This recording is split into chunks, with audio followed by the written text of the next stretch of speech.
Give it up. Give up that war. You know, the war that you have to really fight is the war against yourself. You have to fight a war against yourself.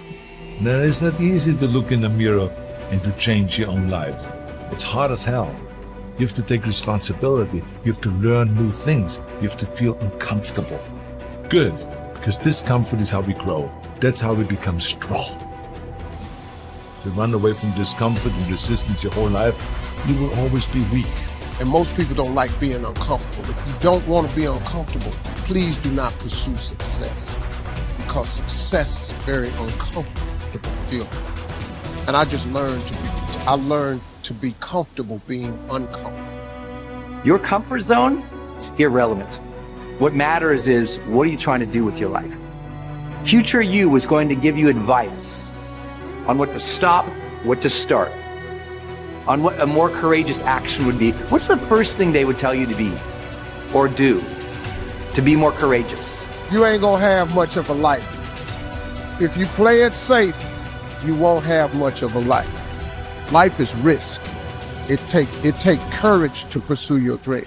Now, it's gonna cost you something.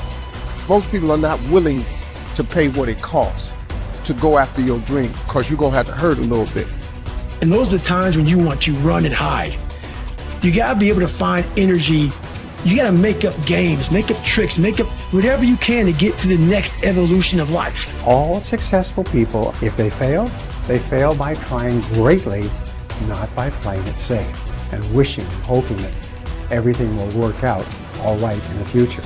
What they do is they take great risks with no guarantee of success, and so can you. Rich people don't sleep 8 hours a day.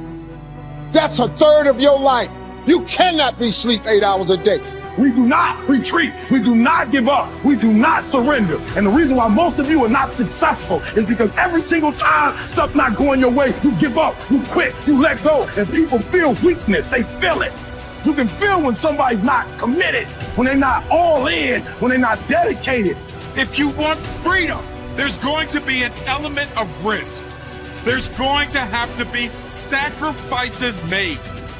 There's going to have to be late nights, extra hours, persistence, and most importantly, growth. If you don't become someone else, you will not be able to earn your freedom. The person you are right now might not be good enough for the life you want. If you really want it, you're going to have to become someone else. The voice in my head said, you know what, man? You're gonna die never even trying to reach your full potential. And how's that gonna feel?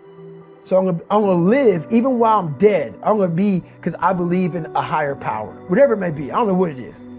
I believe that your mind lives forever. Some spirit, something lives forever. I'm gonna be haunted by the mere fact that I literally just, that's what I was. You wasted that life. That's what I was, man. You look back and here lies David Goggins, a punk. That's it.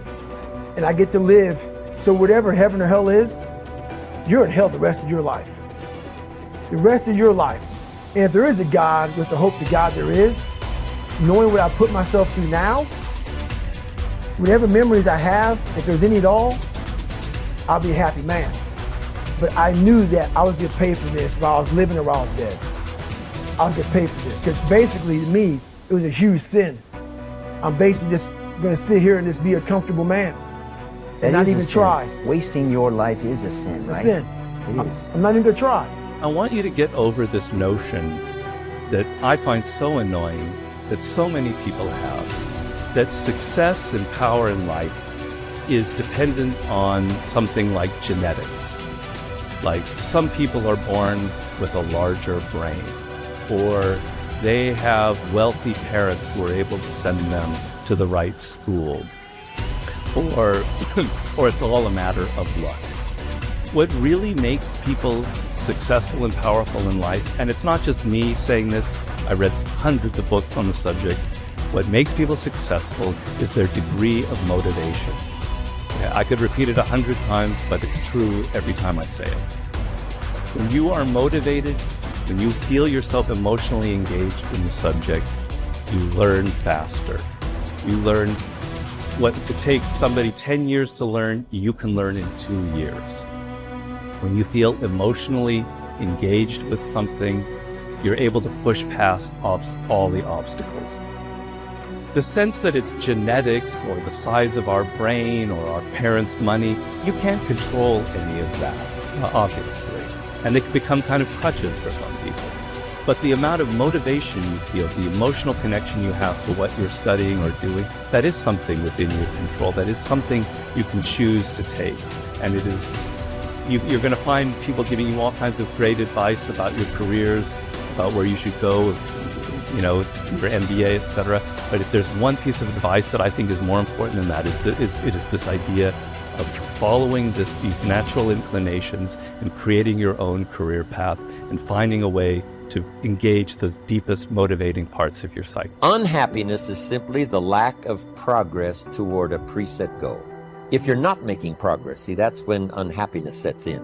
But here's where happiness begins. Making progressive progress. You don't have to arrive all at once. You don't have to have it immediately.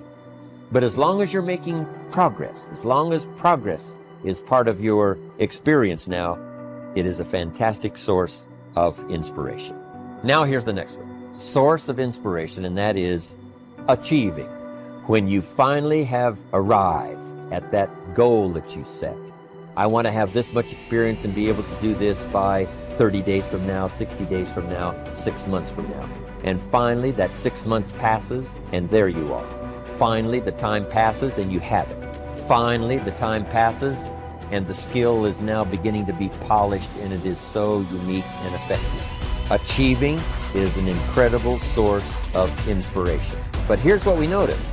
When you do achieve, whatever you set out in the beginning, where you decided and planned and you got started and you progressed, when you finally achieve, that achievement is not much more inspiration than when you decided. It's a different kind of inspiration. It's a different kind of feeling to having arrived.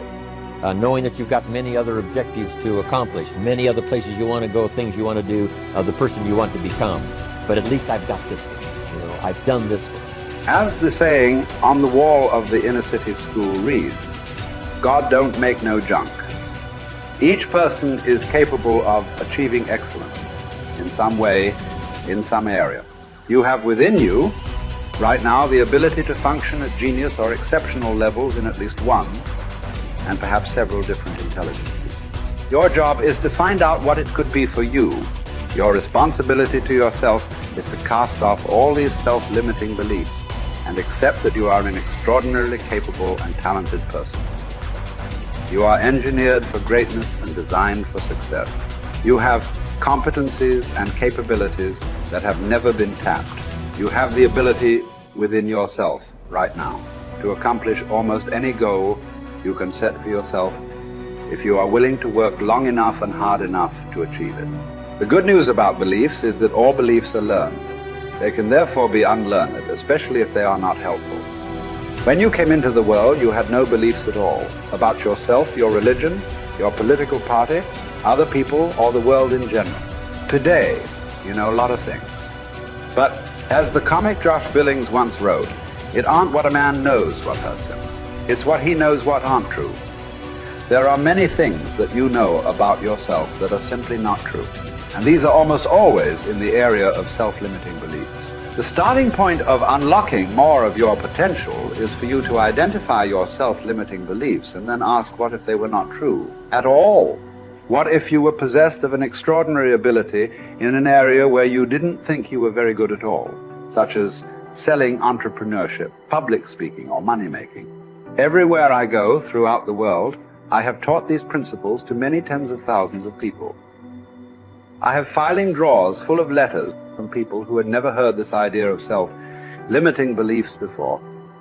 But once they heard it, they changed their entire attitudes towards themselves. They began to see themselves as far more competent and capable in key areas of their lives than they had ever been before. In no time at all, they began transforming their lives and changing their results. Their incomes doubled and tripled and quadrupled. Many of them became millionaires and multimillionaires. They went from the bottom of their companies to the top, from the worst performer in their sales forces to the highest earning person in their companies. After they changed their beliefs about themselves and their personal potentials, they learned new skills and took on new challenges. They set bigger goals and threw their whole hearts into achieving them. By questioning their beliefs and by refusing to accept that they were limited in any way, they took complete charge of their lives and careers and created new realities for themselves. And what countless others have done, you can do as well.